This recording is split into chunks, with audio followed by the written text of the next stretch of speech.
Kagulat word, ibang klaseng ingay na ang nililikha ngayon ni Alexandra Ayala sa Wimbledon. Hindi na ito simpleng good run. Hindi na ito simpleng Pinay pride story. Ito na ang moment na unti-unting napapalingon ang buong tennis world dahil ang dating underdog na sinusubaybayan lang ng Pilipinas, ngayon headline na sa global stage. Matapos durugin si Renata Zarazua sa first round, 6-1, 6-2, hindi pa doon natapos ang pagsabog ni Alex. Sa second round, hinarap niya si Maya Joint, ang player na galing sa malaking panalo kay Serena Williams at ang parehong player na dumurog sa puso ni Ayala sa Eastbourne Final noong 2025. At sa simula, mukhang maulit ang sakit. Natalo si Alex sa first set, 3-6. Pero dito nagsimula ang tunay na kuwento. Imbes na bumagsak, biglang nag-transform si Ayala. Second set, 6-2. Third set, walang awa, 6-0. Mula revenge match, naging statement match. Mula pressure, naging domination. At sa panalong iyon, ginawa ni Alexandra Ayala ang kasaysayan. Unang player mula Pilipinas na nakaabot sa third round ng Grand Slam. Pero ang mas nakakakilabot, ang kasunod niya ay si Iga Swiatek, defending Wimbledon champion, world number 3, at isa sa pinakamabigat na pangalan sa women's tennis. Pero hindi ito ordinaryong matchup. Dahil tandaan, natalo na ni Ayala si Swiatek sa Miami. Bumawi si Swiatek sa Madrid. Ngayon, sa grass court ng Wimbledon, trilogy na. At mismong si Swiatek alam na delikado si Alex. Tricky daw ang laro ni Ayala, lalo na sa grass. Ibig sabihin, hindi na siya minamaliit. Hindi na siya sorpresa lang. Si Alex Ayala ngayon, tunay na banta. Mga kagulat word, may mga laban sa tennis na panalo lang sa scoreboard. Pero may mga laban na nagbabago ng tingin ng mundo sa isang player. At yun mismo ang nangyayari ngayon kay Alexandra Ayala sa Wimbledon 2026. Dahil sa loob lamang ng ilang araw, mula sa pagiging proud Philippine representative, naging isa siyang global tennis story. Hindi dahil sa hype, hindi dahil sa ingay lang ng social media, kundi dahil sa mismong ipinakita niya sa court. Sa first round, sinimula ni Alex ang campaign niya sa dominanteng panalo kay Renata Zarazua, 6-1, 6-2. Doon pa lang, kita na agad na hindi siya pumasok sa Wimbledon para makaranas lang. Hindi siya pumasok para good exposure. Pumasok siya para manalo. Malinis ang galaw, agresibo ang forehand, matapang ang return, at higit sa lahat, hindi siya mukhang kinakabahan sa big stage. Pero ang tunay na test dumating sa second round kontra Maya Joint. Ito ang matchup na puno ng emosyon.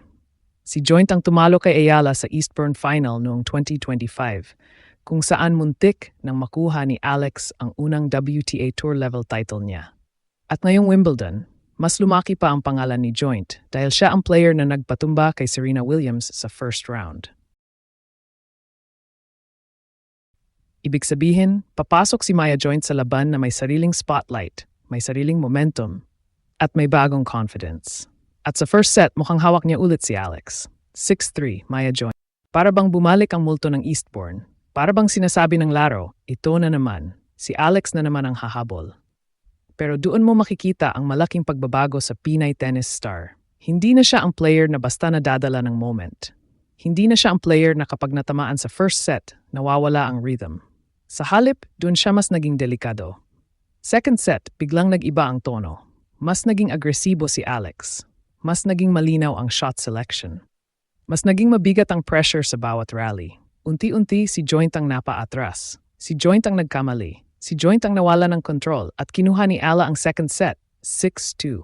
Pero ang tunay na pagsabog, third set, mga kagulat world, 6-0, Bagel, sa Wimbledon, sa second round. Laban sa player na galing sa pagpatumba kay Serena Williams. Iyan ang statement. Hindi lang siya nanalo. Tinapos niya ang laban na parang sinasabi niya sa buong mundo. Hindi ako nandito para makisabay lang. Nandito ako para manggulan. At dahil sa panalong iyon, gumawa si Alexandra Ayala ng history. Unang player mula Pilipinas na nakaabot sa third round ng Grand Slam. Hindi lang women's side, hindi lang modern era footnote, Philippine tennis history mismo. At mas maganda pa, ginawa niya ito habang dala ang sariling identity. Sa court, kitang-kita ang pride niya bilang Filipina. May kultura, may bansa, may bigat ang bawat galaw. Hindi lang siya naglalaro para sa sarili niya. Alam niya may buong Pilipinas na sumisigaw sa bawat puntos. Pero ngayon, mas lumaki pa ang eksena. Dahil ang susunod niyang haharapin ay si Iga Swiatek, defending Wimbledon champion, world number 3, at multi-Grand Slam champion. Sa pangalan pa lang, mabigat na. Swiatek is one of the most disciplined, most consistent, and most dangerous players in the world. Kapag nasa rhythm siya, parang machine. Heavy spin, sharp angles, matinding footwork, at halos walang murang puntos.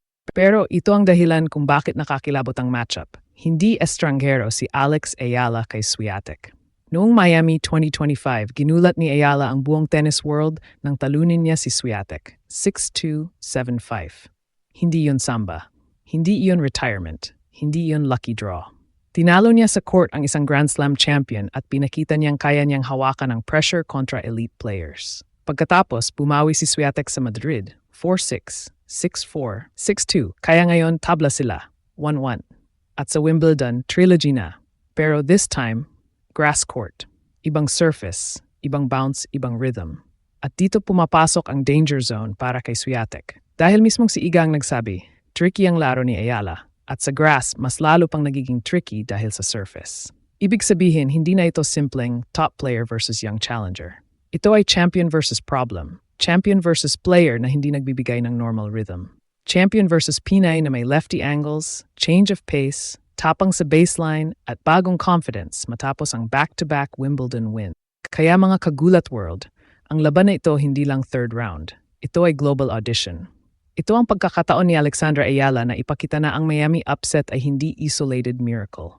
Ito ang pagkakataon niyang patunayan na hindi siya one-time story. At ito rin ang pagkakataon niyang sabihin sa buong tennis world, ang Pilipinas may bagong mukha sa Grand Slam stage. Si Swiatek ang defending champion. Siya ang mas may experience. Siya ang mas may pressure. Pero si Alex Ayala, siya ang may momentum, may belief, may history at may buong bansa sa likod niya. At kapag nag-click ang serve, forehand, return, at mental toughness ni Alex sa grass, mga kagulat world, huwag kayong magulat kung ang susunod na headline ay hindi na lang Ayala reaches third round. Baka ang headline na Ayala shocks Swiatek again. Hindi natin sinasabing madali. Hindi natin sinasabing automatic. Si Iga Swiatek ay champion for a reason. May experience siya, may discipline, may big match toughness, pero si Alexandra Ayala ngayon, hindi na rin ordinaryong challenger. Siya ang unang Filipina na umabot sa ganitong lalim ng Grand Slam.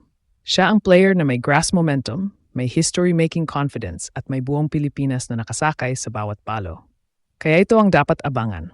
Kapag lumabas ang best version ni Swiatek, kailangan ni Alex maging matapang. Pero kapag lumabas ang best version ni Alex, kailangan ni Swiatek maging handa sa gulo. Dahil ang larong ito hindi lang tungkol sa ranking. Hindi lang tungkol sa seeding. Ito ay tungkol sa momentum, pressure, belief, at kung sino ang mas matapang sa pinaka-importanteng puntos. Dito malalaman kung hanggang saan talaga ang Wimbledon explosion ni Alexandra Ayala.